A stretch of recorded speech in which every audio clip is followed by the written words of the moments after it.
السلام علیکم ورحمۃ اللہ وبرکاتہ۔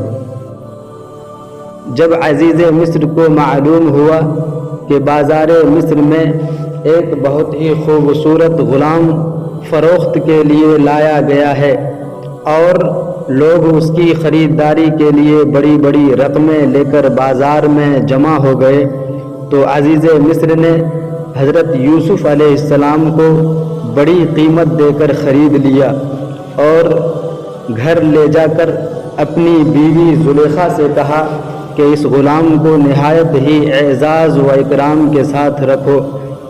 اس وقت آپ کی عمر 13 یا 17 برس تھی۔ زلیخا حضرت یوسف علیہ السلام کے حسن کے فریفتہ ہو گئیں۔ ایک دن خوب بناؤ سنگار کر کے تمام دروازوں کو بند کر دیا اور حضرت یوسف علیہ السلام کو تنہائی میں لبھانے لگی۔ آپ نے معاذ اللہ کہہ کر فرمایا کہ میں اپنے مالک عزیز مصر کے احسان کو فراموش کر کے ہرگز اس کے ساتھ کوئی خیانت نہیں کر سکتا۔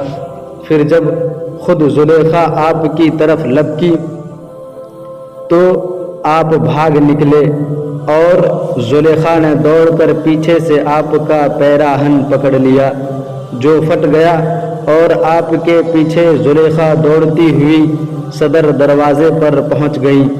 اتفاق سے ٹھیک اسی حالت میں عزیز مصر مکان میں داخل ہوا اور دونوں کو دوڑتے ہوئے دیکھ لیا۔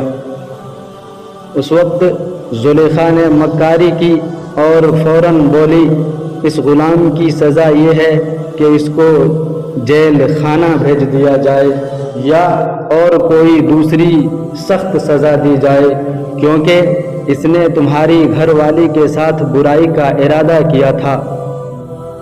حضرت یوسف علیہ السلام نے فرمایا، عزیز مصر یہ بالکل غلط بیانی کر رہی ہے، اس نے خود مجھے لبھایا، میں اس سے بچنے کے لیے بھاگا تو اس نے میرا پیچھا کیا۔ عزیز مصر دونوں کا بیان سن کر حیران رہ گیا اور بولا، اے یوسف میں کس طرح یقین کر لوں کہ تم سچے ہو؟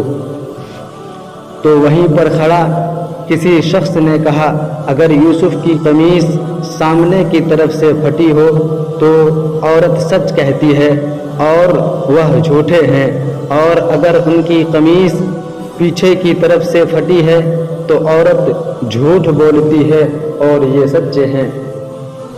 عزیز مصر نے دیکھا تو ان کا کرتا پیچھے سے پھٹا ہوا تھا، تو اس وقت عزیز مصر نے حضرت یوسف علیہ السلام کی بے گناہی کا اعلان کرتے ہوئے کہا، جسے قرآن میں یوں نقل کیا ہے، پھر جب شوہر نے دیکھا کہ ان کی قمیص پیچھے سے پھٹ گئی ہے تو اس نے کہا، یہ تم عورتوں کی مکاری ہے، واقعی تم عورتوں کی مکاری بڑی سخت ہے۔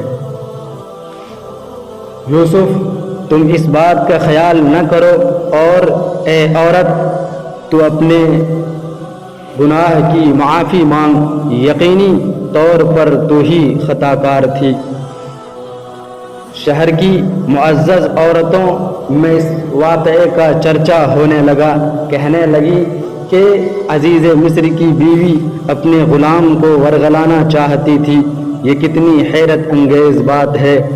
جب زلیخا نے یہ بات سنی تو ان عورتوں کو دعوت بھیجی اور پھل وغیرہ ان کے سامنے رکھے اور ایک چھری پکڑوا دی اور حضرت یوسف علیہ السلام سے کہا کہ ذرا ان کے سامنے آئیے۔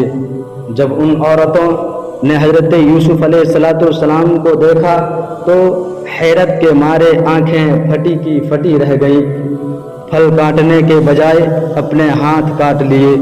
بولی، یہ تو انسان نہیں ہے بلکہ یہ فرشتہ ہے۔ ان خواتین نے اپنے اپنے طور سے یوسف علیہ السلام کو اپنے جال میں پھنسانا چاہا، لیکن حضرت یوسف علیہ السلام ان کے دام فریب میں نہ پھنسے۔